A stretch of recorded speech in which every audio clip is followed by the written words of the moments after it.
नमस्कार दोस्तों, स्वागत है आप सभी का हमारे चैनल पर। आज हम एक ऐसे गंभीर विषय पर बात करने जा रही हूँ जो हिमाचल प्रदेश के साथ साथ उनके आसपास के 4 राज्यों के लिए भी एक बहुत बड़े खतरे का संकेत देता है। यह एक ऐसी प्राकृतिक आपदा है जिसकी कल्पना शायद ही हिमाचल में रहने वाले लोगों ने भी नहीं किया होगा। आज की इस मालिका में आपको उन तथ्यों और वैज्ञानिक निष्कर्षों से अवगत कराऊंगी जो यह दर्शाते हैं कि हिमाचल एक बहुत बड़े परिवर्तन की ओर बढ़ रहा है। कई लोग इसे केवल एक अफवाह मान सकते हैं, लेकिन जब आप इस रिपोर्ट को ध्यान से सुनेंगे और समझेंगे तो आप भी मानेंगे पर मजबूर हो जाएंगे कि हिमाचल एक भयंकर आपदा के मुहाने पर खड़ा है। हाल ही में आपने देखा होगा कि किसी तरह मनाली में अचानक भारी बारिश, बादल फटने और बाढ़ जैसी स्थितियों ने पूरे इलाकों को तहस नहस कर दिया था। हजारों लोग इस आपदा में फंस गए थे। कई जगहों पर पुल टूट गए, सड़कें बह गई और सामान्य जीवन पूरी तरह अस्त व्यस्त हो गया। लेकिन यह तो सिर्फ एक शुरुआत थी, असली खेल अभी बाकी है। बहुत से लोग इसे 2023 की आपदा की तरह एक क्षणिक घटना मान रहे हैं, लेकिन विशेषज्ञों का कहना है रिसर्च करने के बाद यह समझ में आया है कि यह तो एक छोटा सा ट्रेलर था जो आने वाले समय में हिमाचल और इसके आसपास के राज्यों को इससे भी अधिक भयावह आपदाओं का सामना करना पड़ सकता है। भारत की अंतरिक्ष एजेंसी इसरो ने हाल ही में एक रिपोर्ट जारी की है जिसमें हिमालय क्षेत्र में तेजी से पिघलते ग्लेशियर और बन रही है नई झीलों को लेकर गंभीर चिंता व्यक्त की गई है। इसरो की रिपोर्ट के अनुसार 1989 में 36 हेक्टेयर क्षेत्र में फैले एक ग्लेशियर झील थी। उसके बाद 2008 तक यह बढ़कर 60 हेक्टेयर हो गई। 2014 में यह 77 हेक्टेयर तक पहुंच गई। 2020 में यह झील 95 हेक्टेयर हो गई।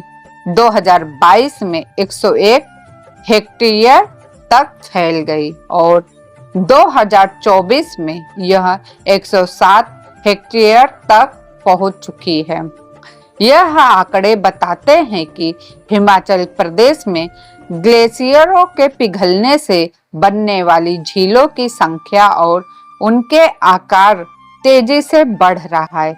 वर्तमान में 600 से अधिक ऐसी झीलें बन चुकी है जिसमें हर साल पानी की मात्रा बढ़ती जा रही है। अगर यह सिलसिला इसी गति से जारी रहा तो यह झीलें एक समय पर प्राकृतिक बांध का रूप ले लेंगी। कभी भी फट सकती है। जब ऐसा होगा तो नीचे के क्षेत्रों में रहने वाले लाखों लोगों की जान को खतरा होगा। ग्लेशियर के पिघलने से और झीलों के बढ़ते आकार के कारण कई तरह की आपदाएं संभावित है। ग्लेशियर लेक आउटबर्ट फ्लड, जब किसी झील का जल स्तर बहुत अधिक बढ़ जाता है और अचानक झील का किनारा टूट जाता है तो इससे एक विशाल सैलाब आता है जो कुछ ही पलों में पूरे इलाकों को तबाह कर सकता है। बादल फटना और मूसलाधार बारिश, जैसे जैसे धरती का तापमान बढ़ रहा है, बारिश का पैटर्न भी बदल रहा है। इस बार अप्रैल, मई और जून के महीनों में 2023 से भी अधिक वर्षा होने की संभावना है।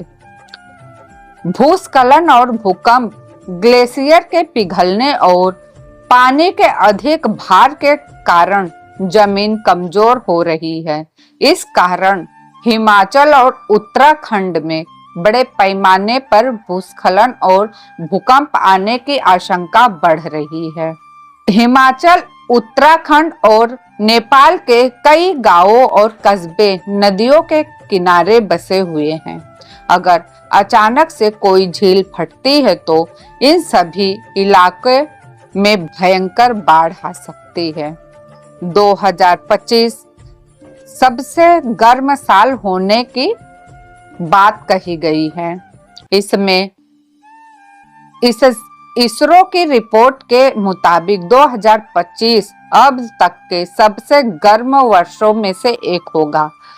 ग्लोबल वार्मिंग के कारण धरती का तापमान लगातार बढ़ रहा है, जिससे हिमालय के ग्लेशियर तेजी से पिघल रहे हैं। यह बात सद अच्युतानंद दास जी ने भी बताई है कि 2025 बहुत ही खतरनाक समय होने वाला है। अगर यही स्थिति बनी रही तो आने वाले कुछ वर्षों में कई इलाके रहने योग्य नहीं रहेंगे। जो लोग यह सोचते हैं कि यह सब कोरी कल्पना है, उन्हें चाहिए कि वे ग्लेशियर झील रिपोर्ट को खुद इसरो की वेबसाइट पर पढ़े और समझे कि यह संकट कितनी गंभीर है।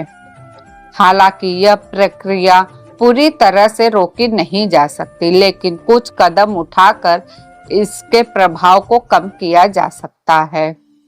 जिन क्षेत्रों में बाढ़ या भूस्खलन की संभावना अधिक है, वहां रहने वाले लोगों को सुरक्षित स्थानों पर बसाना होगा। ग्लोबल वार्मिंग को कम करने के लिए हमें पर्यावरण संरक्षण पर जोर देना होगा।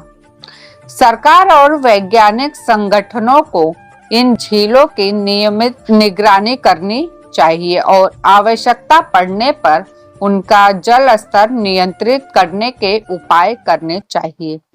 स्थानीय प्रशासन और जनता को इस खतरे के प्रति जागरूक करना होगा ताकि वे समय रहते आवश्यक कदम उठा सके। इस समय हिमाचल और उसके आसपास के राज्य एक बहुत बड़े संकट की ओर बढ़ रहे हैं।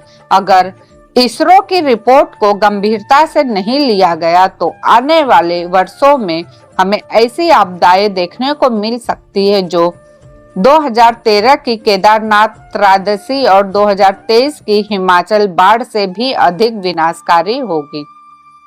यह केवल हिमाचल का ही नहीं बल्कि पूरे भारत का मामला है। सरकार, वैज्ञानिक समुदाय और आम जनता सभी को मिलकर इस संकट का सामना करना होगा। तो दोस्तों, यह जानकारी आपके लिए महत्वपूर्ण लगी होगी तो इसे अधिक से अधिक शेयर करें ताकि हर कोई इस खतरे के प्रति सतर्क रह सके। अगर आप पहली बार हमारे चैनल पर आए हैं तो चैनल को सब्सक्राइब करें और बेल आइकन को ऑन कीजिए ताकि आपको ऐसी महत्वपूर्ण खबरें समय समय पर मिलती रहे। फिर मिलती हूँ नई जानकारी के साथ। तब तक के लिए आप लोगों का धन्यवाद। जय श्री कृष्ण, जय जगन्नाथ।